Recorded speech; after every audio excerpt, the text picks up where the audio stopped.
Le campus de l'EPFL compte 8000 étudiants, 10 000 étudiants avec les professeurs et les doctorants.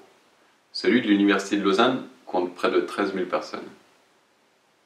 En 2011, quand j'étais encore étudiant moi-même, j'ai été confronté à un petit problème pratique à l'EPFL. Je voulais coller une petite annonce pour vendre mon vélo, mais tous les panneaux d'affichage du campus étaient pleins. J'avais le choix entre soit en enlever pour faire de la place, soit recouvrir les annonces existantes avec mon annonce. Et au final, j'ai décidé de recouvrir une annonce et puis j'ai continué mon chemin à la bibliothèque. Mais les jours suivants, le problème m'est resté en tête et une idée m'est venue. Pourquoi ne pas faire un site de petites annonces réservé au campus de l'EPFL? Comme ça, le campus devient le lieu d'échange des étudiants et ils s'arrangent entre eux pour échanger des biens. Et pour s'assurer que seules les personnes de l'EPFL aient accès au site, on leur demande de s'inscrire et de se connecter avec leur adresse email @epfl.ch. J'ai développé l'idée avec quelques amis durant un cours d'entrepreneuriat cette année-là et on a lancé un questionnaire à tous les étudiants du campus pour avoir leur avis.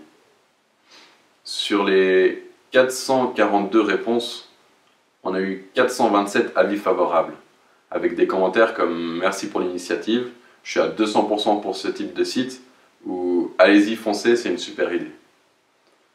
Après, il restait quand même à régler le problème du financement.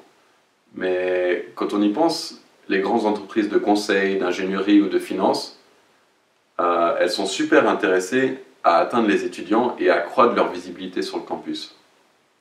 Donc on va partir sur un concept de sponsoring.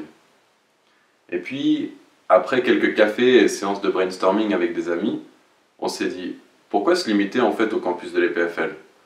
Une fois que l'idée elle est créée, elle est réplicable à tous les campus de Suisse, d'Europe ou même du monde.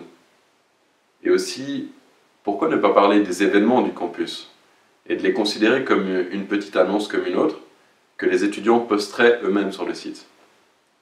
Et puis après, au final, on pourrait aussi imaginer un agenda de toutes les soirées qu'il y a en ville, par exemple.